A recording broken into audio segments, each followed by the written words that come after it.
Testing. We in here? Yo. What up? Here we go.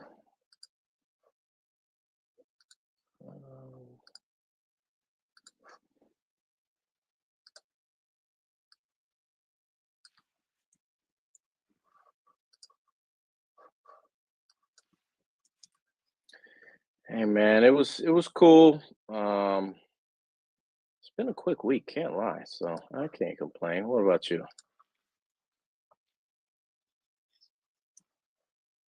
Oh, would you call off or you just got lucky? What's going on with that?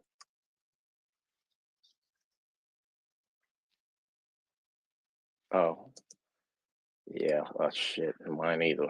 You're right. But that my job be tweaking, man. They do that. Well, were you actually sick? Like, dog, you gave me the time. All right. Yeah, at least mine is paid. So Yeah, mine paid too. They just being nosy. Like, what yeah, that's the hell? bullshit. I'm like, bro. Yeah, I said the doctor said I gotta come in for a checkup. Let's just say that. Yeah, man. Yeah, I'm about to have a doctor's appointment real soon here in the next couple of weeks. I can't tell if you're being dead ass or I'm dead ass serious, bro. I'm dead ass serious. I'm gonna either I'm gonna do this. I'm gonna check my doctor's little chart thing. I'm gonna pick a day, and if I don't get the appointment, I'll be like, all right, cool. I'm taking off regardless. So whatever. I mean, none more, none less than me. You got your recording tonight? Yeah, you already know these mofos are late, so I mean here kicking it until we say, until we say when. Yes, sir, appreciate it. Oregon is number 7.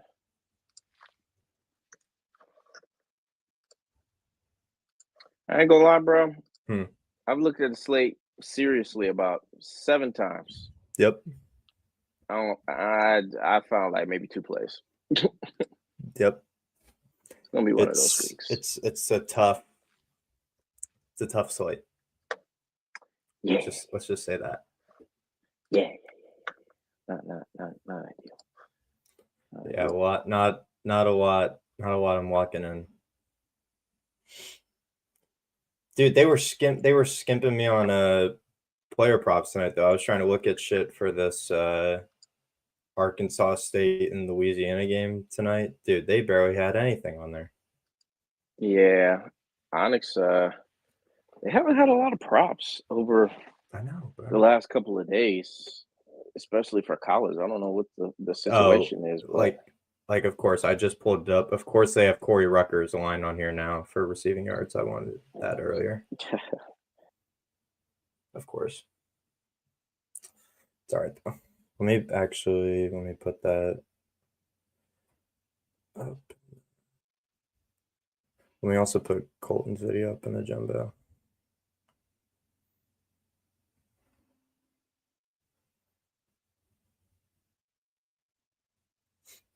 Bro, Tulane with the greatest troll tweet ever earlier today. What'd they do? What'd they say? Well, because do you see the report from On3? Apparently, Summerall was supposed to have a meeting with Florida this week. Oh yeah, I did see that. What did he they tweeted like a picture of them in some meeting room or some shit, didn't they? Yeah, they're in their team meeting, and the caption was "only meeting on the books today." Okay. And then Summerall also posted something last night, like the only meeting the best meeting on a Wednesday with my quarterbacks, or like something like that. I was like, bro, that's great. That's amazing. He's hilarious. All right. We got places to be. Let's waste no further time. Welcome to the Week 13 preview show presented by OnyxOdds. I'm your host, Reed Napper. Thank you for joining us this evening. We have Roddy, aka Perlito, up here on the panel. How you doing, my friend? Hey, man, living the life, living the dream, out here trying to make it one buck at a time, brother. How you doing? For sure, bro. I feel that. Again, I'm gonna say it again.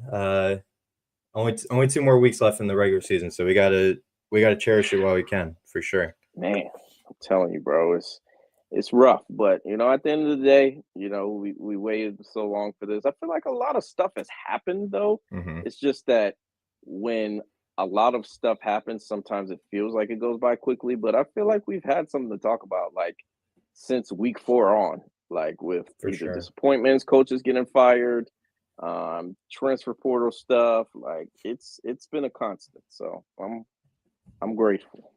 for sure. And there's always stuff to talk about with college football. That's why it's the greatest sport in the world. There's always something year round, even when you're in the middle of March. There's snow on the ground, and there's nothing else going on except basketball. But Right. hey, nothing wrong with college basketball. We love college basketball here, but Yeah. doesn't compare to college football, in my opinion. That's No, for no, sure. not at all, man. All right, we will get right into the slate. First one up on the list, high noon Eastern on ABC. 11 a.m. local kick in Norman, Oklahoma. We have the number 22 ranked Missouri Tigers going on the road to number 8 Oklahoma. Current line, I believe, is still 7.5. No, it's dropped to 7 on Onyx. All odds and lines are presented by OnyxOdds. I use code LFTG. If you're listening to the playback, link in the description, or you can find it in the post up in the Jumbotron. So Oklahoma laying 7 against Missouri at home.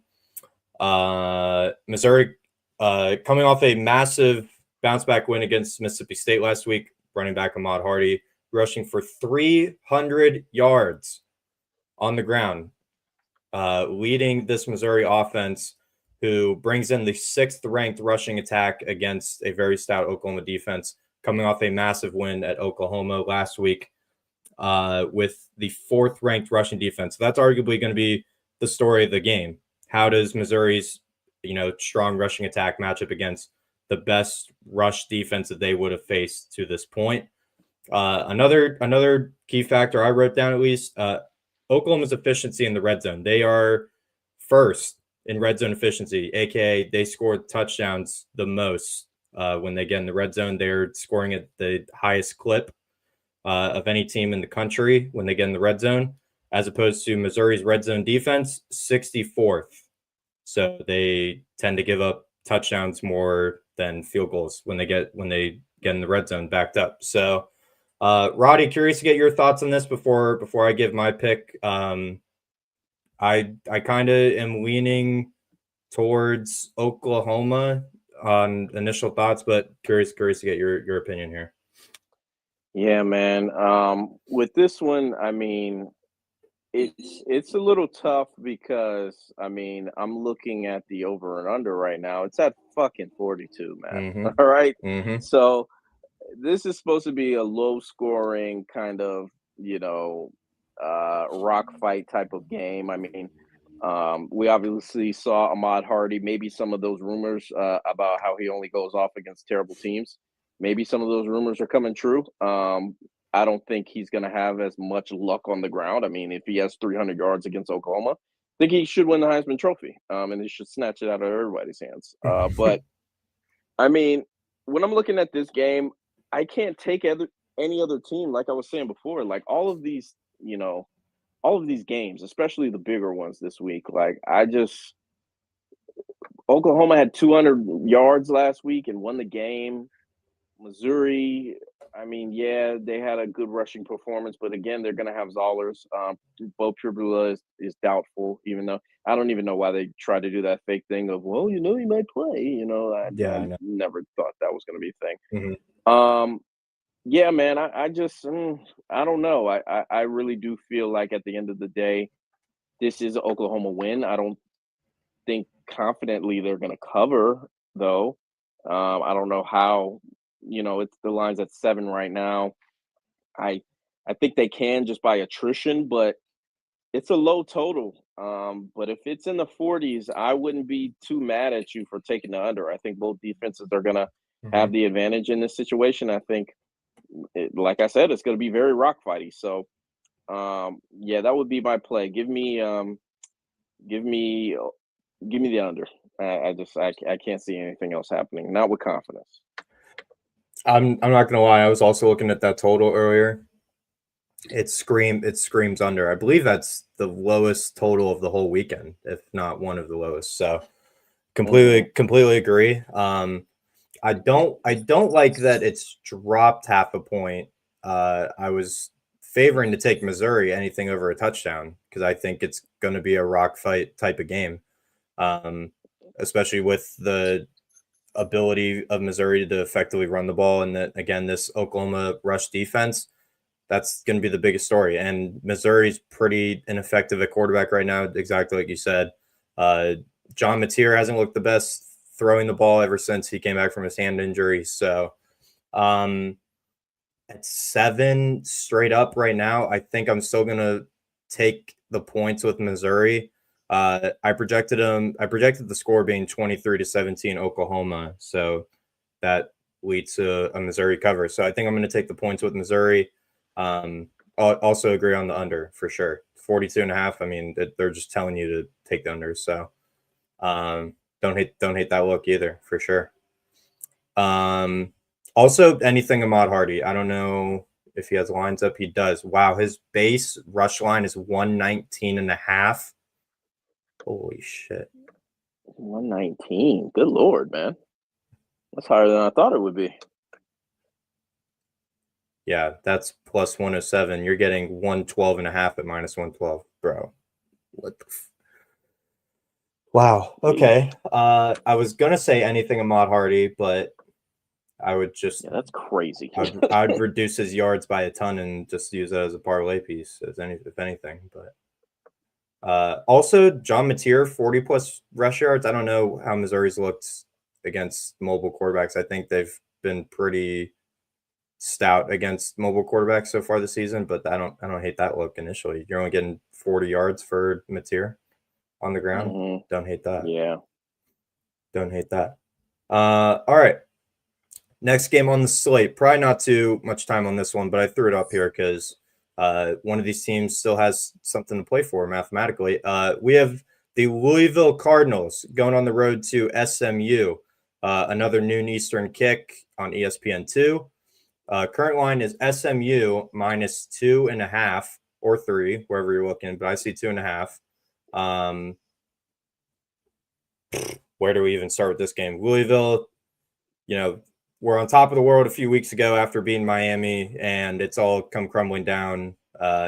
Lost to Cal in overtime, lost to Clemson in a nail biter, walk-off field goal. So SMU still very much mathematically, in the hunt for the ACC title. They're at 5-1 in the ACC, so they are right in the mix. Need some other results to go their way, but when you're still mathematically possible of getting to that championship game, can't count them out. That's for sure. SMU bringing in the 46th ranked efficiency offense, scoring around 32 points per game, 420 yards total around there, with Kevin Jennings at quarterback, multiple receivers that can stretch you vertically and horizontally, but can attack you in every which way direction, offensively. What could be the downfall for SMU in this spot against really high-powered Louisville receivers, namely Chris Bell and Colin Lacey. They have the 135th ranked pass defense. Now, a big caveat to that is they did have pretty good performances, through the secondary, namely Miami. They were able to cause two Carson Beck interceptions that led to that win. Clemson on the road, a pretty above average passing attack, I would say, for the Tigers, and we're able to keep them at bay. So biggest keys to me, Louisville on the ground against the SMU defensive front. Louisville, brings in the 71st ranked rushing offense against SMU's top 15 rush defense. Third down efficiencies, third down offense for SMU ranks 94th in the country against a really good Louisville defensive front, which could be able to get by the offensive line, put Kevin Jennings off his spot, make him in some uncomfortable positions. And then obviously, coach speak here, the turnover margin, whichever team can tilt their way to the turnover margin, obviously has the ability to create havoc and come out with a win for sure. I projected this at around 30-23 in favor of SMU. Model really likes SMU this week, has them at a 7-point advantage. So that's just the score it put out. So it's in heavy favor of SMU as the home team. But Roddy, curious to get your thoughts for Louisville and SMU. Does SMU, really stay alive in the race for the ACC? Yeah, where is this game again? Is it at Louisville or is it? It's at SMU, right? It is in Dallas. Yes. Okay. Yeah, with this one, man, I'm a lean SMU here. Nothing official because again, I haven't seen anything I loved. For sure. I was really impressed with the performance they put up against Miami. I think, and this is why I'm not confident in it. It's a lot of vibe stuff. I mean, we heard what Miller Moss said. There might be a culture problem that we got to fix in the offseason. Like, they might have a quarterback problem too. You know what I mean? They could say that about you, buddy. But yeah, I really do think that SMU, they play a solid brand of football. Both teams are going to make mistakes. So if you want to take either quarterback for an interception, I wouldn't be mad at you on that. Mm-hmm. But I think SMU is going to do enough. I kind of like their defense. I wasn't super high on them or anything, but I do think, again, in that Miami game, their defense showed me a lot of promise where they can get out and win a game that, they kind of need because they're in the mix for the ACC. We know they're not going to win it, but you know what I mean? They're in the picture. You know what I mean? So, yeah, if you're giving me a football number line with SMU, I think they think it's going to be close, but I do think that SMU gets over the top, and I think they win this game. For sure. I think SMU just has a little bit more to them offensively than Louisville, namely through their ground game. Louisville hasn't had a ground game all freaking year. And we were expecting a lot out of Isaac Brown. He's hurt, has been banged up all season. So they're relying on another running back whose first name is escaping me, but is also named Brown. So definitely something that Louisville is, not as good at compared to SMU. I think SMU can just edge out this win just solely based on their ability to run the ball at a higher clip. So both of us on SMU, don't hate it. Might be tempted to make it one of my best bets. That's what my model says. So further analysis might have to make that a best bet for sure. Next up on the slate, and this was a real sicko game, real sicko matchup I put down here, and perfect that Roddy's here because I wanted him to talk about this game. Roddy, your Kennesaw State Owls play a massive game this week in Conference USA. Do you know that? Are they my Kennesaw State Owls, by the way? That's the first question I have for you. Well, you know more about Kennesaw State than me. I mean, shit, they're right down the street from you. Yeah, that's fair. Well, well, sorry, I won't say your. The Kennesaw State Owls play a massive game this week at home against Missouri State, 2:00 Eastern on ESPN Plus. You need to pay to watch this game. Good thing I have that subscription. This is a real college football sicko matchup. Missouri State is 7-3, 5-1 in Conference USA. Kennesaw State has the exact same record, 7-3 overall, 5-1 in Conference USA. They are both chasing down Jacksonville State and Western Kentucky, who are the front runners in Conference USA. So again, this is a real college football sicko matchup. Missouri State bringing in the 43rd ranked offensive efficiency, whereas they are 90th on the other side of the ball in defensive efficiency, scoring around 24 points per game, give up around 26 points per game. I mean, offensive struggles are really the key here for Missouri State. They are bottom 20 in FBS at running the football at around 3.4 yards per carry, which is abysmal.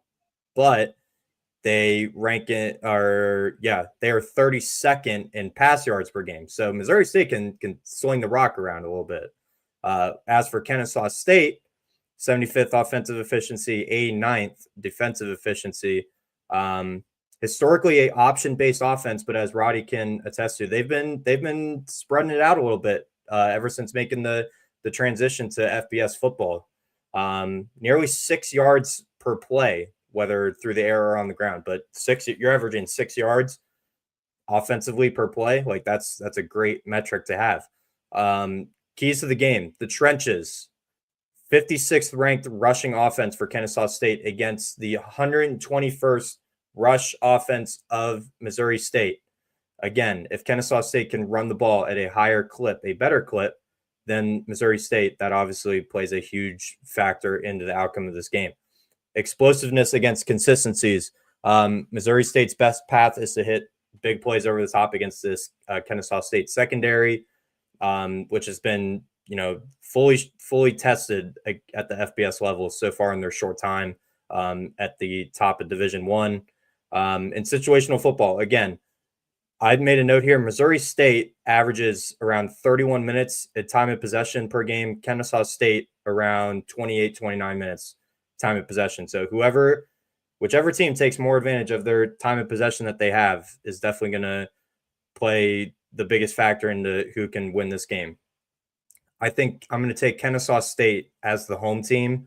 Again, the line is around Kennesaw State -6.5. I think Kennesaw State can just win by a touchdown. I'm going to take Kennesaw State to win and stay alive in the Conference USA Championship run. I'm going to take Kennesaw State 31-24 is what my projection is. So I just like Kennesaw State to cover the 6.5 point spread. Roddy, local resident to the area down there in Georgia. Curious to get your thoughts here.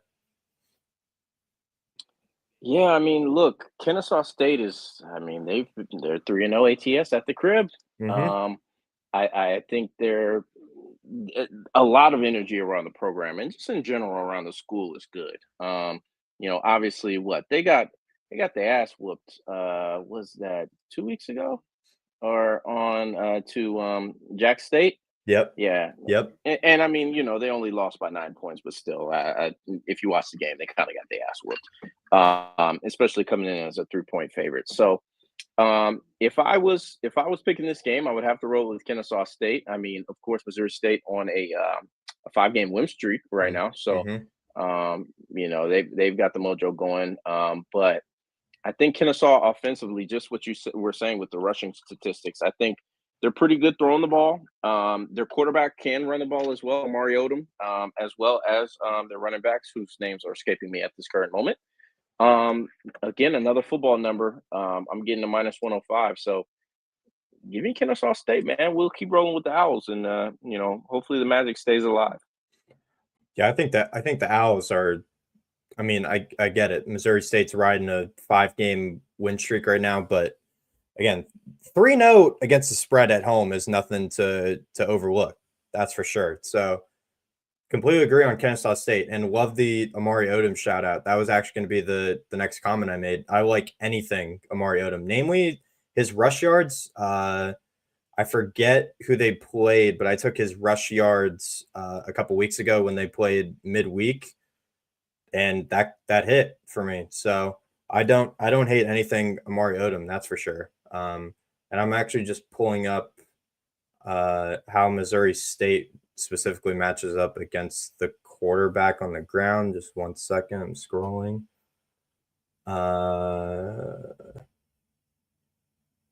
Here we go. Amari Odom. So Missouri State on the ground, specifically against quarterbacks. So they don't give up too much on the ground to quarterbacks, but their last game that they played on the 15th, Skylar Locklear of UTEP ran for 56 yards on 16 rush attempts. Don't hate that. Don't hate that at all. So, especially if it's going to be the last game that they played, got to roll with it. I think Kennesaw State here for sure. We're gonna take the Owls at home. On the complete opposite spectrum and the complete opposite side of the country, at 3:30 p.m. Eastern on CBS, we have the number 15th ranked USC Trojans going on the road to number 7 Oregon. Classic Pac-12 matchup, but in the Big Ten. Oregon is laying 9.5 at home against USC. Total is around 59.5, 60.5. Oregon 9-1. Obviously number 7 in the country, looking to keep pushing towards a playoff spot. USC right there as a fringe playoff team. Need a win here to stay alive in the conversation for a playoff spot. Oregon is one of 4 teams in the country, both top 10 in offensive and defensive efficiency. Roddy, quick trivia question. Could you name the 3 other teams other than Oregon? And what was the stat? My bad. There are only 4 teams in the country right now who are top 10 in both offensive and defensive efficiency. Can you name the other 3 aside from Oregon? Texas A&M is one of them, isn't there? Nope. All right. Are any of the remaining 4 P5 schools? They are only P5 schools. Got you. Is Bama in there? Bama is not in there. Okay, I'll get one more guess. If I don't get this guess, you got to tell me all 4. Well, here, I really only wanted you to guess one team because the 4th one was even a shock to me. So it's Oregon, Ohio State, Indiana, and then I wanted you to try to guess the 4th one because I was blown away by when I found this out. Is it your Penn State and Indy Lions? No, it's not. It's not. It is. Yeah, I don't know. It is the Utah Utes. The Utah Utes are top 10 in offensive and defensive efficiency. That's not super shocking to me, honestly. I mean, at least offensively, that was shocking to me. Well, now when you say Utah, this is my question: how much of that came from the Colorado game? Like, are the stats boosted a little bit? Yeah, because they literally, I don't think they punted in 3 quarters against Colorado, and I don't think Colorado got past the 50 in 3 quarters. So that makes sense. Yeah. Hey, Dion hot seat. That's a topic for another day. In your dreams, man.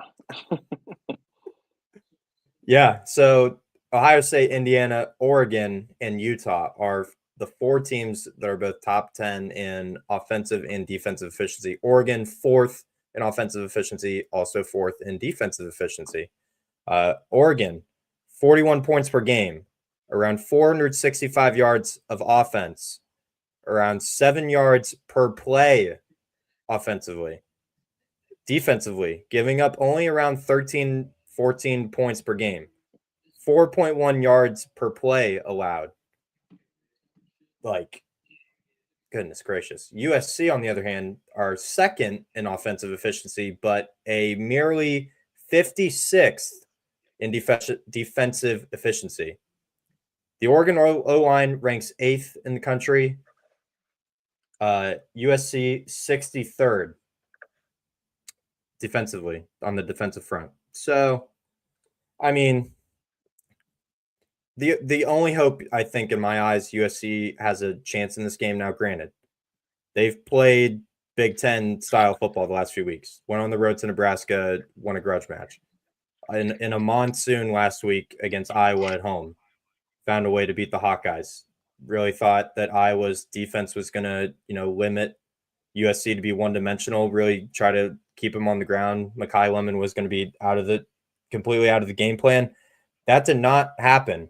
Mekhi Lemon had his usual day. So USC's really only hope in this game is to be very productive through the air, as they have all season. They are 9th in 20-plus yard pass plays, or just 20-plus yard plays in general, 5th in 40-plus yard plays, and they are tied for 6th in 60-yard pass plays, or just 60-yard plays in general. So, again, USC's real path to victory for me. If they hit 2, 3, 4 deep shots over Oregon, stay way ahead of the sticks, USC can make this game way closer than what the spread and what people think. Again, it's even bumped up to Oregon -10. It was 9.5 basically all week. I think USC can find a way to just somewhat backdoor cover. Potentially, that's the only way I'm seeing this happening. It's either USC somehow keeps it close, like at the very end of the game, or Oregon runs away with it and they win by 3 scores. I'm going to stick with the model here. Has it a little bit shorter at Oregon -7.5. So I'm going to take the Ducks to win 34-27. That's the projected score I'm putting out. So my pick is USC plus the 10, but I don't like it at all. Exactly for what I said. USC either finds some way late in the game to cover that, or Oregon runs away with it early and often. Roddy, what do you think? Yeah, and my last take, you have to pay for my next takes. Got to get out of here after you're this. Good. But you're good. I like the Ducks. I'm laying the 10. I think they'll be able to run the ball. I think USC has had the benefit of having teams that aren't on the same caliber as them. But when they play upper echelon teams, like top 10 teams, I think you see the difference between the two. Maava hasn't been bad, but I also do think that he's going to have to play like maybe one of the best games of his life because that Oregon defense is for real. And I know they have the receivers to do so. You saw Indiana be able to, stretch, the field a little bit against Oregon with the receivers that they have. I mean, they got 2 guys who are being heavily mocked in draft boards with Jacoby Lane and Malachi Lemon. So I think USC keeps it close early.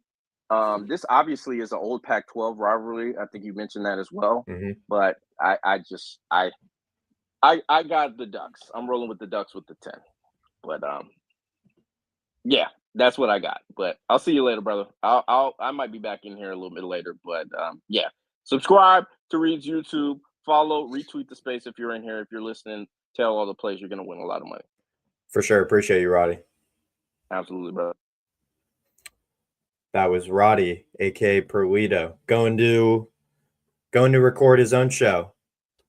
I will tag the link to his channel in the recording description on YouTube and in the podcast. So again, appreciate Roddy coming up here to speak as always.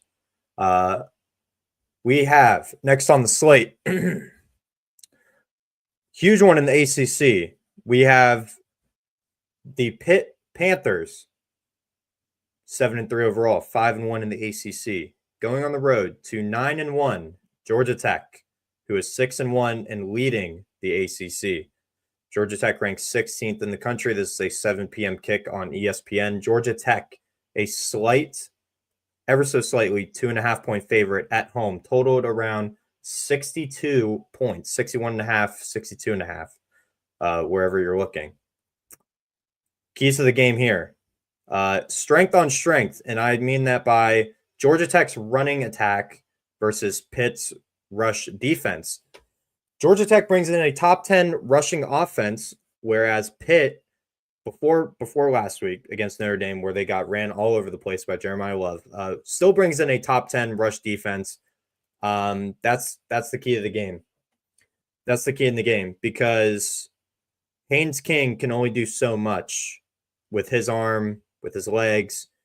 I think I saw a stat somewhere on my Twitter timeline. He accounted for 400 plus total yards in like 3 straight games. Like, dude, get the man some support. That's all I'm saying. Like, he can only do so much. So if Pitt really makes Haynes King and that Georgia Tech offense one-dimensional, who says Pitt can't win this game? I mean, if Georgia Tech is just consistently running the whole offense through Haynes King, no matter what. I get that sounds a little cliche because he is the quarterback. He is involved in every play, but you get what I mean. If they're running the whole offense through him, Pitt could easily make that one-dimensional. Pitt's passing attack, obviously, with true freshman quarterback Mason Heinzschel, basically got shut down against Notre Dame last week. How did they bounce back against another really effective Georgia Tech defense? Pitt loves to throw the ball early and often. Georgia Tech gives up around 7 to 8 yards per pass attempt, and 247 pass yards per game. So a clear edge in that way for Pitt. Third down and turnovers, again, cliche coach talk, but it has to be said. Georgia Tech is third nationally in offensive third down conversions at around a 53% clip, whereas Pitt is bottom 15 in that same stat offensively, but top 40 in it defensively. So they're getting off the field defensively on third down, but can't stay on the field offensively on third down. Turnover rate is also huge in the spot. Georgia Tech rarely throwing interceptions. Less than 1% of their pass rates. Less than 1% of their passer rate with Haynes King is an interception. Less than 1%. It's 0.78%. So they rarely turn the ball over. Especially, I feel like all their turnovers in one season happened in that Colorado game to open the season, but that's another story. So how does Pitt generate turnovers against this Georgia Tech offense? Again, this is going to be a really close, fist fight, a rock fight. It's all going to come down to the trenches at the end of the day. A top 10 rush defense or rush offense against a top 10 rush defense. Georgia Tech's offense against Pitt's defense. I think Georgia Tech can just make a few more plays than this Pitt offense can. So I'm going to take the ever so slight edge with Georgia Tech to win. Again, it's 2.5. So I'm going to take Georgia Tech to cover as well. I project Georgia Tech to win 30-27. Again, Pitt, I just don't see it. Again, the competition level that they have played before Notre Dame, their combined ACC record was, I think the teams they beat in the ACC prior to that Notre Dame game were they had a combined 6 wins in the ACC. I know Florida State was one, Boston College. I don't think this Pitt team is really all of that. So again, give me Georgia Tech.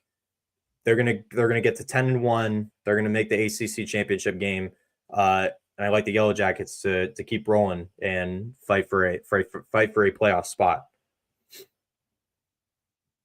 Last game on the board. We're gonna cut it a little short tonight. It is Thursday. We have places to be. Last one on the slate. We have number 11 BYU going to Cincinnati. This is a 8 p.m. Eastern kick on Fox. BYU is a slight 2.5-point favorite on the road. Total is around 54.5, wherever you're looking. BYU enters 9-1 overall, 6-1 in the Big 12, still very much alive for the Big 12 championship game. Whereas Cincinnati enters 7-3, 5-2 in the Big 12.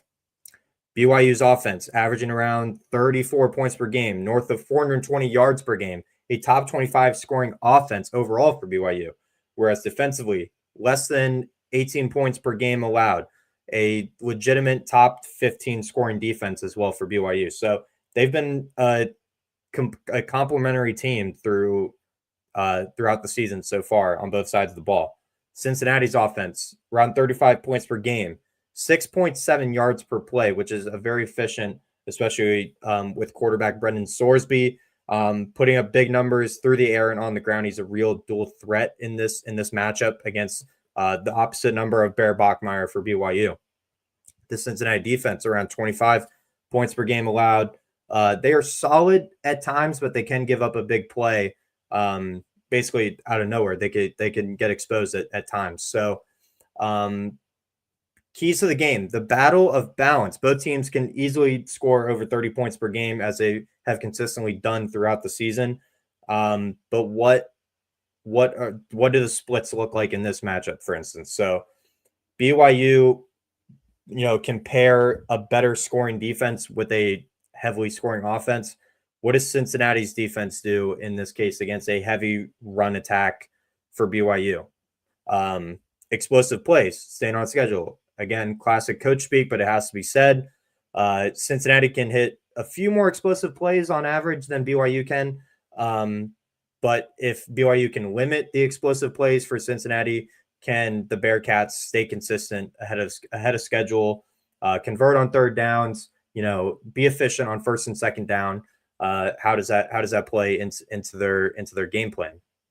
High leverage downs, again, third and fourth down, red zone efficiency is going to be huge in this spot. Can't necessarily settle for field goals because your opposite number is capable of going down the field and scoring touchdowns. So I think coming away with touchdowns in the red zone and not field goals are definitely one of the bigger factors to the game. Model loves BYU this week. Model has BYU all the way up to a 7-point favorite when the line is 2.5, and that's baking in home field favorability for Cincinnati. Again, Cincinnati comes in as the 42nd ranked team in my model, whereas opposed BYU's number 14. Like, there was a clear disparity, namely with Cincinnati's defense. I mean, BYU has a whole they have a whole 6-point margin defensively compared to Cincinnati. So I think because of that, I'm going to take BYU on the road. They still have a lot to play for in front of them, but again, don't be surprised if Cincinnati comes out with their hair on fire. Especially they have a lot to play for in their own right. They could spoil someone's season in the name of BYU. So I'm gonna take the Cougars on the road at Cincinnati, get a huge win, and propel themselves closer to that Big 12 championship game. And with that is going to do it for this week of the College Football Preview Show, Week 13 edition. I appreciate everyone tuning in, watching the recordings back, listening on Apple Podcasts and Spotify. Again, make sure to check out OnyxOdds using code LFTG. When you sign up, you get $100 in bonus bets, legal in over 40 states. Appreciate OnyxOdds and all of their support. Also, make sure to check out Outlier. Bet smarter, not harder, using Outlier. Make sure to use code READ when you sign up, or the link in the description to make sure you get a 7-day free trial. Make sure to check out Outlier. It's a great resource. I use it every single week when making plays, putting out my weekly plays, my best bets, everything like that. I use Outlier every single week, so that is also a great resource. Make sure to follow me at LFTGPod01 on TikTok, Instagram, and X. Make sure to comment, like, and subscribe on the YouTube channel. Appreciate all the support as always, and we will catch you guys next Tuesday for College Football Chatter. Time to be announced, probably around 7 o'clock, 8 o'clock, whenever the rankings show is planning to come out on ESPN. So again, appreciate all the support. We will catch you guys next week on Tuesday, College Football Chatter. We will see you then. Appreciate you all. Have a good evening.